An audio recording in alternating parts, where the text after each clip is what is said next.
এবার নিত্যপণ্যের বাজার পরিস্থিতি নিয়ে স্বপ্নের সৌজন্যে বাজার দর। পহেলা বৈশাখ সামনে রেখে রাজধানীর বাজারগুলোতে চাহিদার পাশাপাশি দাম বেড়েছে ইলিশের।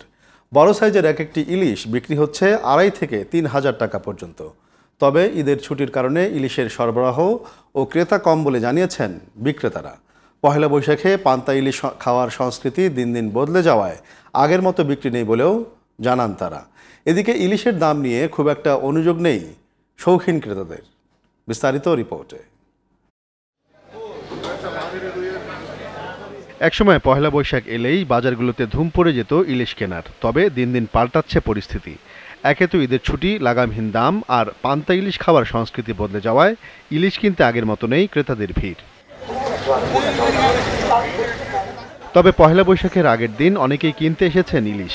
ক্রেতা কম হওয়ায় এবার ইলিশের সরবরাহ ও দাম কম বলে জানিয়েছেন বিক্রেতারা। এবারকার মাছ আমরা 1 কেজি 100-200 গ্রামের মাছ বিক্রি করতেছি 2200 টাকা কেজি। আর 1 কেজির নিচে যেটা 1800 টাকা কেজি। আর 500-600 গ্রাম যেটা 1600 টাকা কেজি। আর 400-500 গ্রাম 400-450 গ্রাম যেটা ওটার কেজি হলো 1400 টাকা কেজি। হেজুমকা দিন ছিল 1 পিসও বেচছি 10,000 টাকা, এরকম দিন গেছে। কিন্তু এখন আর এই চাহিদাটা নাই, বর্তমানে চাহিদা অনেক কম, বেচা কিনিও একটু কম। হই ঈদের পর তো যেমন 700 গ্রাম মাছ ঈদের আগে বেশি কত 1700-1800, এখন এই 1700-1800 20-50 এদিকে এদিক হয়েছে। তারপরে ভালো মন্দ দেখে নিলে ভালোটা ভালো দাম, খারাপটা খারাপ দাম। এই বাজারে কোলেস্টার আছে, কোলেস্টারগুলো আবার 1 কেজিরগুলো 1800-1700। 1 কেজি প্লাস যেটা লাইনের এটা চলতেছে আপনার 2700 টাকা কেজি। আর যেটা আছে ফ্রোজিং এটা চলতেছে আপনার 1800 টাকা কেজি। তো পরিবর্তন পুরোটাই হয়ে গেছে। আপনার 4-5 বছর ধরে করোনার পর থেকে তো বৈশাখ হয়ই না, ওই টুকটাক 2-4টা বিঘে এরকম আর কি। বাজারে ইলিশ কিনতে আসা বেশিরভাগ ক্রেতাই উচ্চবিত্ত শ্রেণীর। আগের বছরের চেয়ে দাম কম হলেও গত কয়েকদিনের তুলনায় ইলিশের দাম বেড়েছে বলে জানান তারা। তবে এই বাড়তি দাম নিয়ে খুব একটা অনুযোগ নেই এই শৌখিন ক্রেতাদের। দামটা 2000 টাকা কেজি নিল আর কি। ঈদের আগে যেটা 1500, 1400, 1300 ছিল, ওটা একটু ইলিশ মাছের দামটা একটু বেশি। ফ্যামিলির ডিমান্ড, এটা একটা ঐতিহ্য চলে আসতেছে।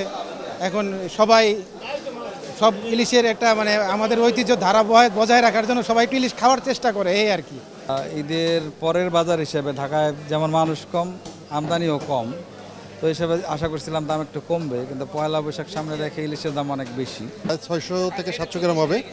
এটা উনি আমাকে চাইছে 1500 টাকা, আমি 1400 টাকা বলছি, তো উনি হয়তো 1450 টাকা রাখবে। তো দাম মোটামুটি রিজনেবলই আছে মনে হচ্ছে। এক সপ্তাহের ব্যবধানেই তো 1650 টাকা ছিল, সেটা 2000 টাকা।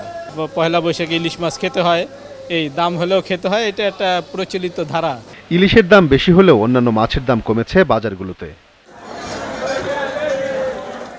Sajjad Hussain, GTV news, Dhaka.